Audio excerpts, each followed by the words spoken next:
大家好，今日我教大家教呢個燉燕窩。咁呢個燕窩呢，我哋係用料呢，呢度我就三仔乸呢3個人，我哋落4隻燕盞，咁呢就充足嘅燕盞燉出嚟就會好食啲。因為而家燕盞呢唔係貴，比以前平咗成1倍又多，所以就落多啲好食。咁呢個燕盞呢，我哋就攞4隻呢，我哋浸3個小時。咁然後呢，依家我就攞洗乾淨去，因為佢已經好乾淨，但係就我哋都要攞清水洗。洗完之後呢，我哋燉之前呢，我要攞滾水燙下佢，因為燕窩呢多數都要咁樣出咗水去。咁樣燙完呢啲出咗呢啲水之後呢，就攞嚟燉。因為唔使真係放喺嗰個煲度飛水嘅，係咁樣過咗滾水佢就冇咁腥㗎啦。跟住呢，我哋嘅配料有3片薑片，因為薑片呢，因為始終啲雀仔呢，佢都有啲蛋清味啊，咁有少少腥嘅呢，我哋要加幾塊薑片，咁啊配幾粒紅棗，呢度大概係4粒紅棗，我就中意咁樣剪碎去燉。然後呢，我哋就落牛奶。燉啲燕窩呢，就你點燉都好，但係嗰啲甜嗰啲糖呢，就係唔可以落住嘅。嗰啲糖呢，落咗落去呢，佢就會瀉水，個燕窩就會溶。牛奶我哋就每人都係7分滿，咁我就加少少清水，因為啲牛奶唔可以太濃咁樣燉咯。咁我哋輕輕加少少清水。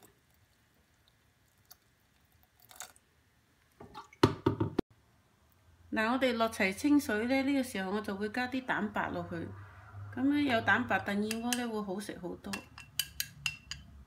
咁我哋要將呢啲蛋白呢發翻開去，咁燉出嚟嘅燕窩呢好滑，個口感好靚好靚嘅。呢個燕窩係我哋屋企最中意食嘅一個甜品。因為呢個牛奶呢，我哋加嘅水唔可以用滾水啊，如果用滾水呢，嗰個牛奶就會凝住一嚿嚿。嗰個蛋白就唔使太多嘅，只係帶到佢啲口感滑啲啦，同埋我哋燉起上嚟呢，對個皮膚都好嘅。蛋白燉牛奶都好好食嘅，但係依家燕窩平呢，梗係加燕窩好食啲。燕窩係咁樣燉係最有營養。我哋到食嘅時候先加糖嘅。而家發勻咗個蛋白呢，咁我哋就可以冚起蓋去，就放落個爐度燉啦。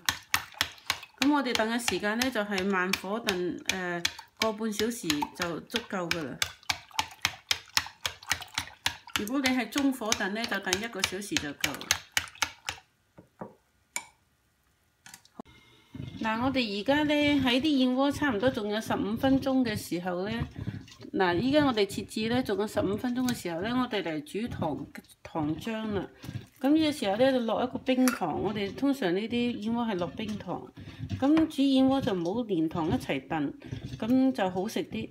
咁而家我哋落少少水就煮溶咗呢個冰糖，咁之後呢，就再加落去燉15分鐘，咁就啱啱好嘅。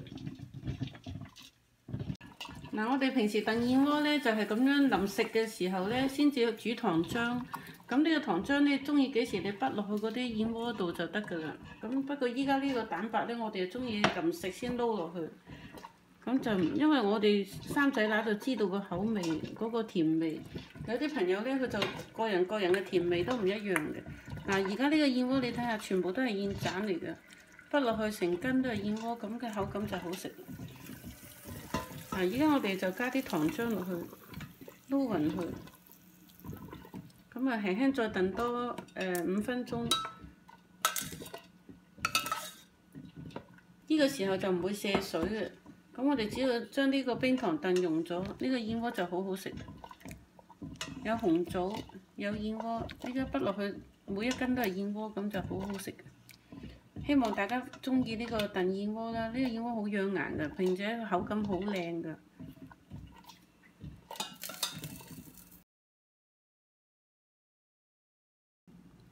而家呢個燕窩燉好啦，咁我哋晚黑呢啲蛋白呢就好靚嘅，攞嚟燉牛奶。咁呢個糖記得係最尾落，所以你哋就睇見我有呢個燕盞呢係好多嘅。如果你哋一早落糖咧，呢個燕盞就會溶喺嗰啲水度嘅。咁嗰陣時你就覺得冇乜嘢鬧，實際如果你冰凍嗰時又見翻嘅。但係我哋食緊係希望睇到一斤斤嘅燕窩不起啦。嗱，呢個燕窩好好食嘅。晚黑咧就唔主張嗰個蛋黃食咁多嘅，落蛋白燉嘢咧係最營養。咁你睇下啲蛋白咧燉起嚟咧，佢唔會結塊嘅，因為我哋燉嘅時間咧係裏邊中和咗少少嗰個凍滾水落去咧。如果你純粹係純粹係牛奶係唔得嘅，因為太濃咧，佢會燉到好似豆腐咁樣嘅，就唔好食嘅。呢個冰糖燕窩燉奶咧，好滑好滑㗎。你晚上咧如果整一碗咁啊，你成晚瞓覺都好好瞓。聽日個皮膚靚到白一白，好靚好滑嘅。希望大家鍾意啊！